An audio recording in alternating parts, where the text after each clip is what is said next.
I did not lose my family in one terrible moment. That is the first truth I need to tell you. I used to think families break in obvious ways. Through betrayal, through screaming, through one unforgettable event that everyone can point to and say, that was the day everything changed. But that is not how it happened for me. I lost my family slowly, quietly, through small mistakes I ignored for years because they did not look dangerous at the time. That is what makes this kind of loss so hard to understand until it is too late. Little things rarely feel like the beginning of an ending. They feel normal. They feel forgivable. They feel temporary. They feel like something you can fix later. And that is exactly why they are so dangerous. I am talking about the way you answer someone without really listening. The way you come home physically present but mentally still somewhere else. The way you assume there will be time later to repair a conversation you rushed through today. The way you stay too long in irritation because apologizing feels small and unnecessary.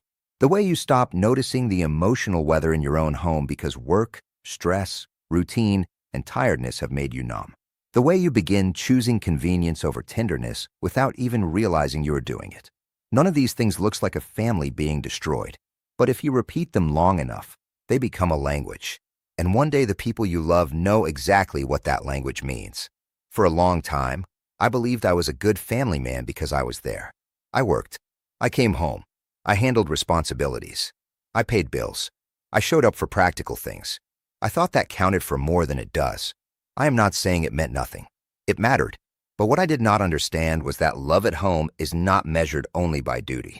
It is measured by attention, by patience, by emotional presence, by the small daily choices that make another person feel safe with you, seen by you, softened around you.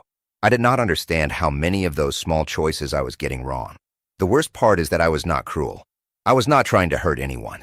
I was just careless in ways that looked harmless because they were familiar. I would say I was tired. I would say I had a lot on my mind. I would say I was under pressure. I would say things would be better after this week, after this month, after this stressful season. I had explanations for everything. But explanations are not the same as repair. And if you use your explanations too often, they quietly become permission. Permission to stay sharp. Permission to stay distracted. Permission to stay unavailable. Permission to assume the people who love you will keep absorbing the version of you that is always a little too rushed, a little too irritated, a little too absent. That was my mistake. I kept treating the small cracks as if they were temporary, while the people inside the house were learning to live around them. A wife does not always leave emotionally in one day. Sometimes she leaves by degrees. She stops bringing you the deeper parts of herself because those parts no longer feel welcome. A child does not always stop reaching for you dramatically. Sometimes they stop in smaller ways. They stop interrupting you. Stop showing you things. Stop expecting much warmth. Stop telling you everything. Families are rarely destroyed only by major events. More often they are worn down by repeated emotional weather. Tension, distance, dismissal, numbness, silence, delay. I know this now because I watched it happen without naming it for far too long. I remember dinners where everyone was technically together, but I was far away in my own head. I remember being asked small questions and answering with half an ear, half a heart, half a mind. I remember my children trying to talk to me while I was already thinking about bills, work, fatigue, responsibilities, things that still needed solving. I remember my wife trying to raise something emotional and me turning it into logistics because logistics felt easier than vulnerability. I remember the look on her face sometimes, not anger exactly, but a kind of tired disappointment that said she had visited this distance before. At the time, I thought the real threats to a family were bigger than that. I thought as long as there was no cheating, no abandonment, no explosive drama, we were fine. That is another lie many men believe. We think the absence of disaster means the presence of health. It does not. A family can be hurting badly in a quiet house. A marriage can be thinning in polite conversations. Children can be adjusting to emotional absence while still behaving normally. By the time the damage becomes obvious, it has often been happening for years. One of the most painful memories I carry is not some huge fight. It is something much smaller.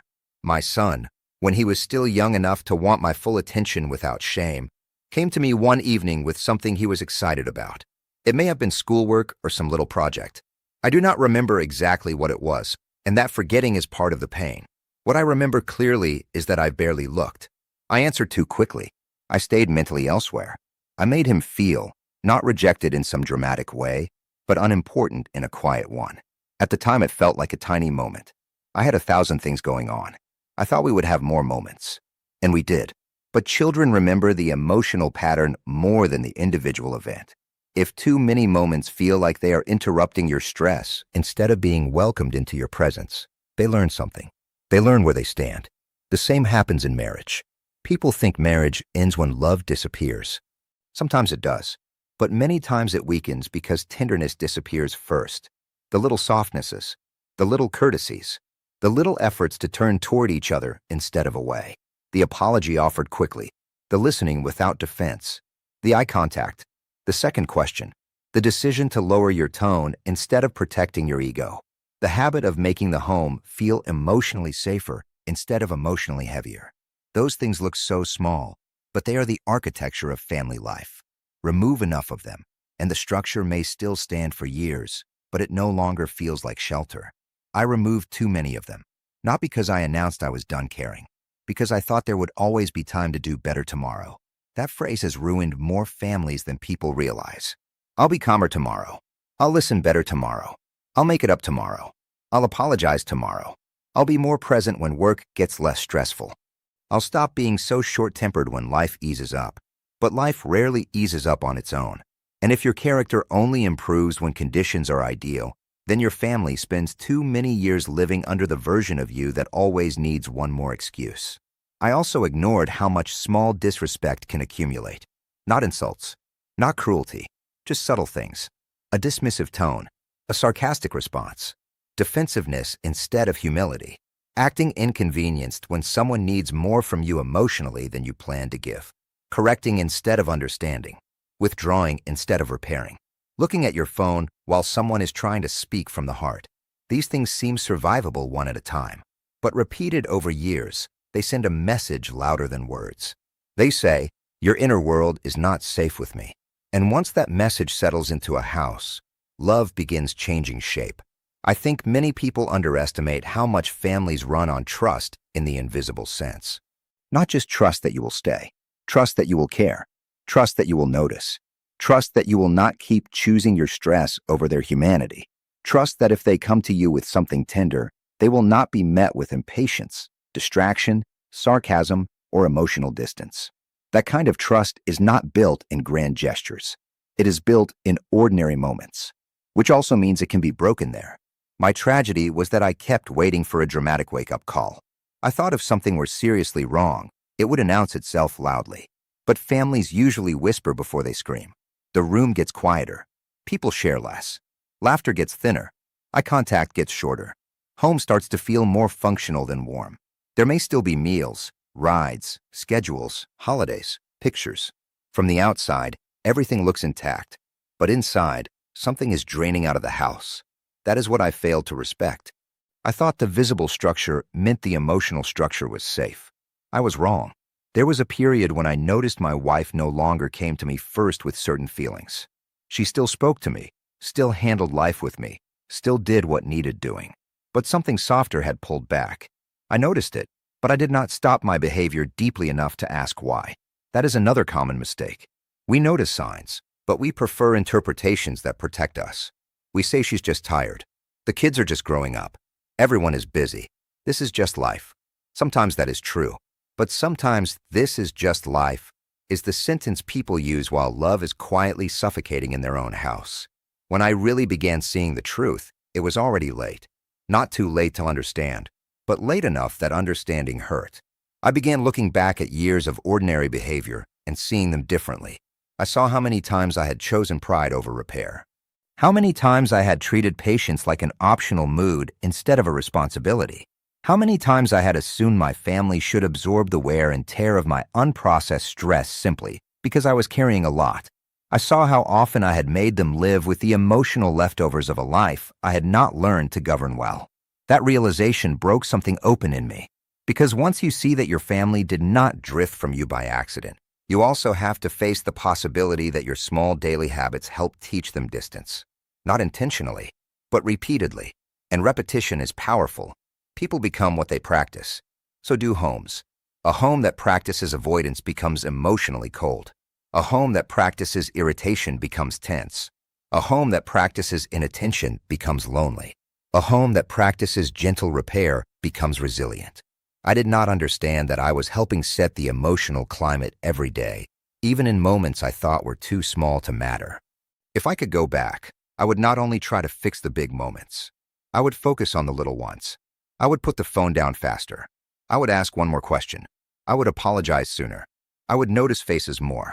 I would protect my tone. I would stop letting my fatigue become everyone else's burden.